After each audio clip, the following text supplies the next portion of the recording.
I believe you are either an authority of one or an authority of none. No one will ever know you as well as you can know yourself. No one will ever know about all the moments of your life that got you to this point in time. Now, that begs the question, what is an authority of one? An authority of one is understanding yourself so well that you become the author of your future by design and not by default.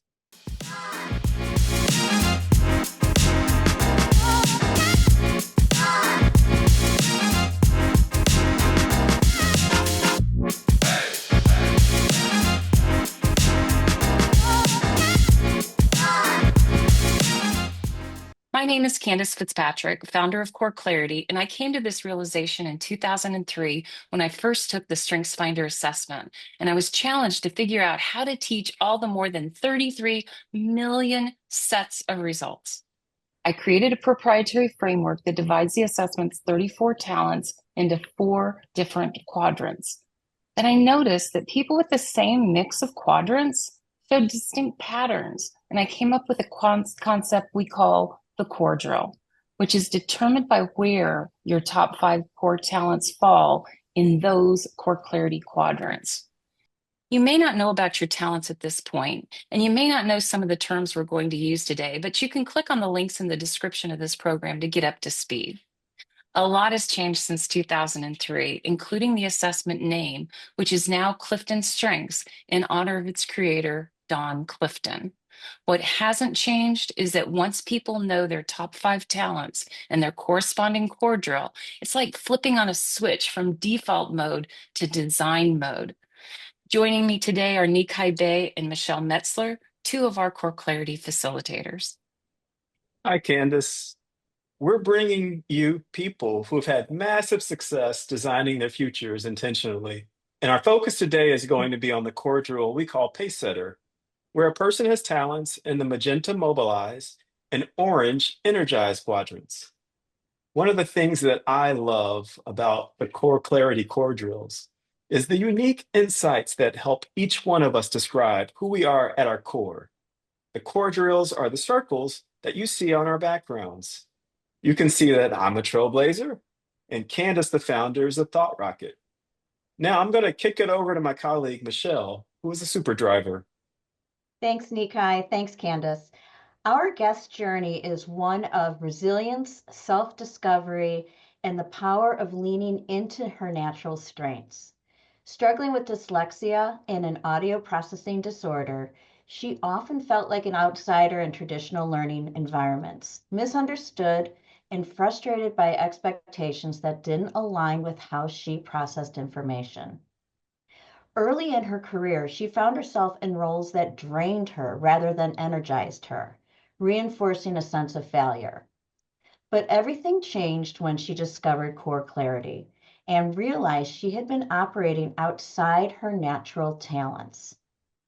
Today, she uses that awareness to foster growth in herself and those around her, transforming self-doubt into confidence and impact. Ali DeBear, we are so glad to have you here. Welcome to Authority of One. Thank you, Michele. Appreciate the intro. Absolutely. So, Ali, can you share more about why you felt like such an outsider in the traditional learning environments? And then when were you introduced to CoreClarity?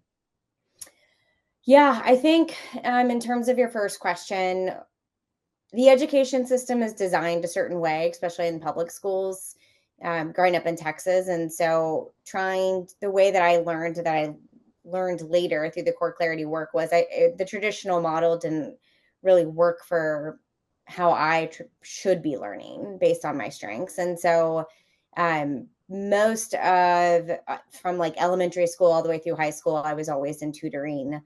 And it was to help me figure out how to overcome my dyslexia and my audio processing disorder. And so I had to try a lot of different techniques that weren't traditional to the education system to help keep up with the other kids.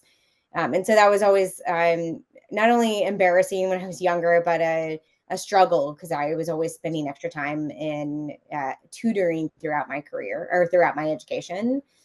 And then once I went to college, that shifted a little bit. I started to understand more about how I learn and what I needed to learn and grasp the concepts I was going through in school. When I was introduced to CoreClarity was, I believe, in 2012. I had just, I was in my first job right out of school. I had the unfortunate news I was being let go. It wasn't the right fit for me. And I was very confused on my next step. And that's when I was very lucky to have met Candace, and she started to help me understand I was operating in a way that wasn't natural to my abilities. So it was 2012 when I had first met Candace and the CoreClarity work. So what was the impact of, obviously knowing Candace and then learning some of those talents? What was your aha moment at that time? Yeah, I'll never forget this because the first meeting I had with Candace, she had walked through my results. And at the time, I was pretty apprehensive about exams and tests because that was my education coming up. And it was always to tell me something was wrong with me, right? That I had dyslexia or other reading challenges. And so I had already been pretty apprehensive about any type of assessment. And so talking with Candace, I didn't really even have the awareness around my results. And so she had said something that really resonated with me. She said that my current job at the time, which was my first career move out of school, she said they have a tiger by, I think she said they had a tiger by a leash or by the tail, and they didn't know what to do with it and like what direction to let it go. And I had resonated with that because I had all this energy. I was very much a doer. I was achieving a lot in the job, but I wasn't driving the kind of results that they needed from me. And so that kind of analogy that she had shared with me around my StrengthsFinder results helped me. It just was the first light bulb that had gone off of like, okay, there's something to this and to how I've been operating. Do you have a lot of talents in common with your husband? No, restorative is the only one we have in common. He is more green and blue. So we're kind of almost separate side. The restorative is the only orange he has. So that's the only one we share in that sense. So we speak very different languages, so to say. And so this really helped us. They say opposites attract, and whether there's validity behind that or not, it definitely drew me to him, and I think him to me. And so this framework, all this knowledge gave us a language and a communication, how to, I want to say like work better together, but like come together in really healthy ways and have a language where we could positively speak to each other about when one of us needs something and really understand where that other person's coming from. And we still use the language to today when he thinks my restorative is just potentially starting a fight to have something to fix. He'll call me out for that. And then I know, one of his is deliberative, and he wants time to really think through whatever my ask is. And so I know to give him enough time to think through something versus just ask in the moment. So we really figured out how to work together, especially with starting a new family. That's become very handy. I want to circle back to childhood for a second. And, Candace and I have spoken a lot about integrating, the success that they had working with under pressure youth and integrating the strengths in Colorado. And so we've talked a lot about, especially since I have a 15-month-old and you have a 14-month-old, talking about, man, wouldn't it be great to have this in school, at some point. I'm curious how your childhood would have been different had you been introduced to Core Clarity and CliftonStrengths at a younger age. Yeah, I'm familiar with what happened in Colorado. That was something that's always been just has always really sat with me, and something that, in the future I'd love to, like, it's a very much of a passion project, is Mhm. not just the awareness, but how it was implemented within the Colorado school system. I think, to answer your question, Neeki, like, I think I would have started to have more success and confidence at a much younger age. I didn't really have self-confidence until after I'd started working with Candace and really understanding myself and having more awareness around my strengths. So I think, Candace kind of alluded to this earlier, like my success story really took off, and my ability to create my own success took off after it was introduced to this framework. And I fully stand by that and believe in that. That it is the reason that I am very energized in the work I do, that I've had a lot of success and promotion paths with that. And so I think, unfortunately, that didn't start until I was my young 20s. And so if I had had this work earlier in my education, I think I would have seen success earlier. And that probably would have led me maybe to more advanced paths than I am today. And or impacting other people, which is a big part of my calling and what I'm drawn and energized to do. And so I think having this earlier would have not only helped me get through school and maybe bypass the tutoring and the long hours I'd spent there with a different learning style, but also would have helped me foster success and confidence at a much earlier age, which would hopefully turn into a multiplier impact against others. Just as you were telling your story, Ali, you started talking about, just going and being energized by the work, and that you enjoyed having this challenge. It was one of the most challenging things that you had done by going into Salesforce. And then those last two bullet points, often misunderstood, I thought was really interesting, thinking about, your education or growing up. And that last bullet point, igniting teams to action, when you were talking about your leadership. Does that resonate with you as well when you look at this? Yeah, I say this very humbly, like I've had a lot of folks within Salesforce come to me and say, like, I've heard you have an incredible brand and your team's really strong, and I know your team's brand. What do you do? And so I get that conversation, a couple times a quarter, or people approach me asking, and I mean, it's completely my team. I have an amazing team underneath me, and they are all very unique. And I think I've been able to foster a lot of what I've learned through this framework and helping them tap into their own strengths and really lead and be intentional. Like, everyone needs to focus on not the same thing, but on individually what their strength at, and then helping. We lean on each other a lot. We do heavy collaboration as a team. So yes, it does very much resonate with me. My team has been a top performing team the last couple of years. We're top in terms of the metrics we deliver. We're top in terms of how we collaborate and support and lead others. And then also just taking initiative. We do a lot of programs and create assets to help others multiply across the org. So I'm very humbled to have such an incredible team. And I do understand that I'm part of that Ignite system, getting them going. And it's always a learning curve for me as well, right? Like I've still so much to learn as a leader, and how to really motivate people to action and to drive them towards results, and being really cautious that I'm not taking my achiever, my orange, and rubbing that on them, right? I'm very cautious to know that my achiever might need certain things, and I am I move very quick, but not everyone moves that way. And so as I think about mobilizing people, I always turn to what are their strengths and how do they learn best, and let's approach it from that way, and let go of some of my strengths in that process, because I think that's important when it comes to leadership. One of the most frequent questions that we get is how to apply this. People get the assessment and they want to know. At the last MBA event that we were at, one of the guys that wasn't able to be there uh, because he had a conflict said, "Okay, this is great. How do I apply this?" He's an entrepreneur. "How do I apply this to my business? How do I apply this to my team?" And so I'd be really curious, even on a tactical level, how you, number one, integrate this with your team, how you continue, like kind of over the arc of their tenure there, how do you continue to grow them, or how do you continue to incorporate it?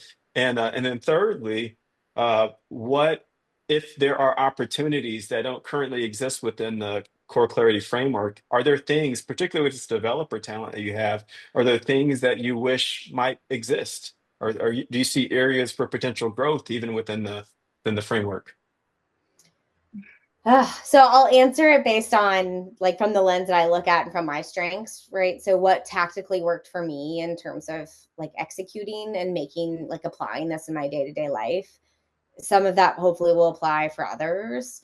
Um, because I'm very much a doer, that's a reflection of my strengths that I recognize one of the first steps I had taken to, and let me think about how I answer this. I think there's a couple phases. Like the awareness, and having the awareness is where you have to start with this material if you want to make it applicable. And so I spend a ton of time. I think just getting your results is not enough. I think someone needs to do a lot of reflection internally and potentially talking with other people and seeing how other people see their talent show up. And I spent a lot of time thinking about examples of how these showed up in my life. Because when I had first gotten the results, I laughed when I saw restorative, which is my top talent. I was like, I don't have restorative. And everyone around me was like, you 100% have restorative. That is all you do. And so I didn't even have that self-awareness to recognize like how I operated. So I spent a lot of time reflecting on and trying to come up with specific examples in my life and sports and my family, how these showed up in me. There's an exercise that in the CoreClarity work where it's, how does this show up? How do you make this stronger? How can this work? Or how can this work for me? How can this work against me? And how can I improve on this? And so I spend a lot of time thinking through those elements of each of my strengths and going around asking others how they saw it show up in myself or in me. So I think awareness is the first thing, is really just trying to spend time understanding how these show up in you and like answering the question, what drains you versus what energizes you. In terms of applying, I think, and this is tough when you have so much, when everyone's go, go, go, and you have a lot of, Slack noise or email, and we work in such a fast-paced environment that it can be really hard to slow down and create day in awareness, right? And so for me, it was always trying to keep a pulse on how I felt throughout the day. Am I energized? Am I drained? Am I really stressed? Why am I really stressed? And that got easier when I recognized that, oh, if I'm stressed, it's probably because I'm doing something that doesn't come naturally to me. And sometimes you need to work through that and you need to manage that. Other times you might need to change how you're approaching something. And so I think coming back to trying to keep a sense of how you're feeling throughout the day and then pausing and being able to be like, is this something within my strengths or not? And how do I proceed forward? And that's more of maybe the tactical element. Anytime I'm really stressed and I'm just wanting to bang my head against the table, it's like a light bulb goes off for me because I spent so much time thinking about this that I'm like, okay, I'm clearly doing something that is either a new growing challenge, and is there another way within my strengths I can approach it? Or is this something I need to lean on someone else? This is someone else's strength and they can help me.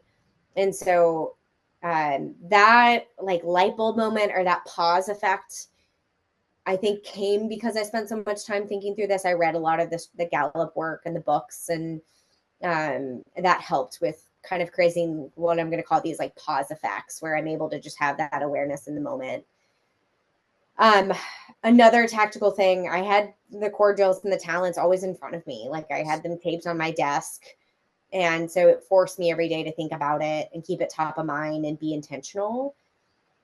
And then just using it with my husband, that was a big, and my family. I think the more people you bring in your inner circle tactfully, that helps create the language. It helps to keep it top of mind. Most everyone that goes through this work, for the most part, wants to talk about it and wants to draw more awareness. And they're really, for the most part, open-minded to learn more. And so I'm lucky that my husband, who I would say is maybe not like wasn't as initially open to this, similar with assessments and how I went through school and my apprehensive same, because these can be, a test against yourself can be, you never know what to expect. But because of what he went through and what he learned, like we use this day in and day out together in our own relationship. So that was a lot. If I had to sum it up, like creating the awareness, doing a lot of self-reflection, really reflecting on whatever you're doing day in and day out. Is it energizing you or draining you? And like,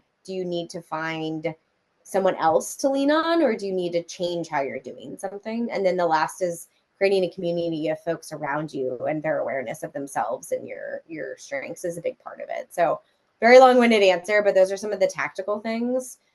In terms of helping other people and how I work, like implement this with my team, is I always walk them through their assessments. So when they're new to my team, if I just hire them or I'm going through ramp, I'll ask if they want to take this and walk them through the results, and I'll get to know them better and ask them how it shows up in their life. And as we do one-on-ones weekly, when I see the opportunity, I'll point out like, hey, maybe this is your arranger, like operating this way, or maybe this is against, like maybe this is something where you should try to tap into this person's strength to help you in this project that you're really stressed about. And so I'll try to bring that community in it together, and we'll usually do like team awareness around it as well. Ali, you had great. talked about restorative, and also your husband having restorative. I too have restorative, and when I saw that, I said, no, this can't be right, because I'm not a natural troubleshooter. I don't do that. And the more you live with it, you realize, oh, actually, you do that, right? So I'm curious to know, of your top 5, which one resonates with you the most? Is it that restorative as number 1, or is there another talent that resonates with you even more? Yeah, it's funny because restorative was one that I was like, oh, I don't have that. This assessment's wrong. And it absolutely is the top one that resonates with me, because I'm physically, I love doing house renovations and fixing. I'm very handy, and so fixing and that, getting a few of those Saturday morning items done, like really energizes me. But also in my actual work and with people and helping people like solve their own problems. So I'm not necessarily doing the solving, given I'm a leader. It's really important that my developer comes into the picture and helps other people find their own solutions. So yeah, it's definitely a restorative, and I'm very cautious about how that also can play against me. Behind that is my achiever, and that plays into like the getting things done element for sure. And I resonate with both of what you just said there. So 100%, definitely. And so is it the achiever that excites you the most when you saw your talents? Is that what kind of made your eyes light up, or what was it of those It top wasn't that it excited me as much as it helped explain how I show up. So it drives my husband nuts on a Saturday morning. Like, if I can't relax until I get a couple things done, and my achiever just is like constantly thinking of things I need to do and get done. And until I can get a few done, then I can relax. And so we've created a system where, he needs his downtime, I need to get things done, and then we can come together in the afternoon. But no, so it was I think the developer was one that I would say excited me, because I'd always been drawn to leadership, and I loved learning that I had a natural ability there and explained a lot. The achiever was more of like, okay, this makes sense. Like, I'm always trying to get things done, and I'm a very proactive person. And I don't know that of my peers at that time or who I worked with operated the same way. And so it helped me realize, like, just a different how I show up and operate a little bit differently. Yeah, no, I would agree with that. I mean, you think of one of the fault lines, right? Not everybody thinks the same way. And when I learned my talents and learned more about the CoreClarity framework, it made perfect sense. Not everyone has that achiever. Not everyone wants to check things off on a Saturday morning and gets energized by that. I do. So actually, I think this might be the Michele and Ali show right now. So We're just watching in wonderment on it. no, I'm energized by everything you're saying, Ali. You deserve it, Michele. Like I said, you've been with a lot of us Green. green A lot of people for a while. It isn't easy being green, isn't that what they say? Not necessarily easy being 0.5% of the population either, Yeah. because No, it's yeah. amazing, Ellie, given, how we started this interview, and you talking about that learning environment and how you struggled so much to hearing about all the successes here. If you could go back to that 18-year-old self, what kind of advice would you give her? My initial thought is to like lean into the discomfort, tell her like discomfort equals growth, and get uncomfortable. Like that would be my first initial response, is just like, it's okay to be uncomfortable and lean into it, because you're going to have greater outcomes. And that's where a lot of my learning came from, even with my own strengths, like leaning into learning these. I think the other thing is, I wish I would have been able to tell her about this work and go take this assessment early and create a lot of awareness around it. And if I couldn't have done that, it would have been starting with the what energizes, what drains you, and really focus on the things that energize you. We have articulated a new concept. I say new, it's been around for a while for us, that we call chi.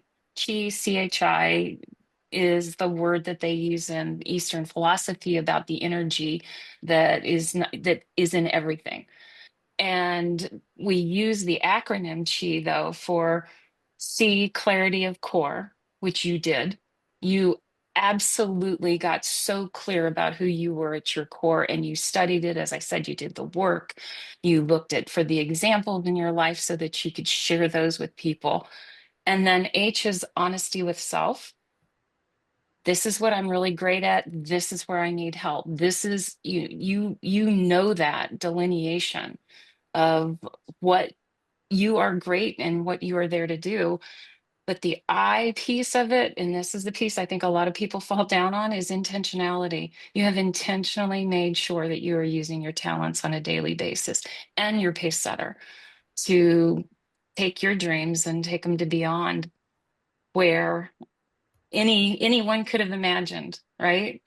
I think about when I met you, and um, the changes that we've seen over this. You have taken that chi concept every step of the way and made it part of your being. And it's been quite something to sit on the sidelines and watch that. So again, so proud of you.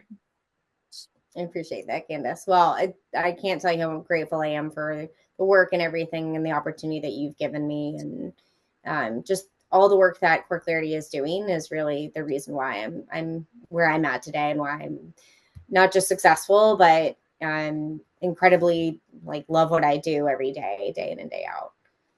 That makes a difference. And we're hoping to get this back into the education system so that your children and Neekis will be able to go to schools that have this awareness and be able to start at an earlier age. One of the things, you talk about the fact that you had dyslexia and reading was a struggle for you. And yet now I understand you are a voracious reader. What's your favorite book now? Favorite book? I love anything by Adam Grant. I love psychology. I think you got me into the psychology, but like Adam Grant, or it was Think Again. That's what it was, Mm. by Adam Grant. And it drew me a lot to this work, and challenging like status quo. And so that's the most recent, but that or Malcolm Gladwell, like those kind of authors I'm really drawn to. What's a song that energizes you and gets you going? Oh, my favorite artist is Otis Redding. So anything like Sitting on the Dock Bay, or Stand By Me, or just songs that put me at ease and always put a smile on my face. So you clearly have a lot of energy with your orange talents. How do you get rid of maybe some of that energy in terms of a sport? What is your favorite sport? Oh, I wish I was still in shape and playing sports today, but I actually got into tennis last year. My mom is a very avid tennis player. She's very good, especially for her age. She beats people my age all the time. And I actually really love tennis. I want to, we're currently expecting in July our next baby. So I'm hoping after that baby to get back in shape and start playing tennis again. I've really enjoyed it. But before that, soccer was always my favorite calling, just the team activity and the shared goal. That's great. Yeah. What's the final message, Ali, that you'd like to leave for our listeners, especially people that are just maybe getting started in their careers, or they've made a start, but they're just not quite feeling like they fit in? I mean, I think kind of what I was saying earlier in this conversation, like it does start with the awareness around yourself. And I think this assessment really helps create that starting awareness place. And I've talked to a lot of people that are apprehensive or they're hesitant to go in and take an assessment like this because they don't know what the outcome will be, or if they think it's just another, not to shoot on Myers-Briggs by any means, because Myers-Briggs is great, but you don't have that level of individuality that this provides. And so I would say, like, being really open-minded to this and leaning into the exam and then starting to create that awareness would be what has changed my life.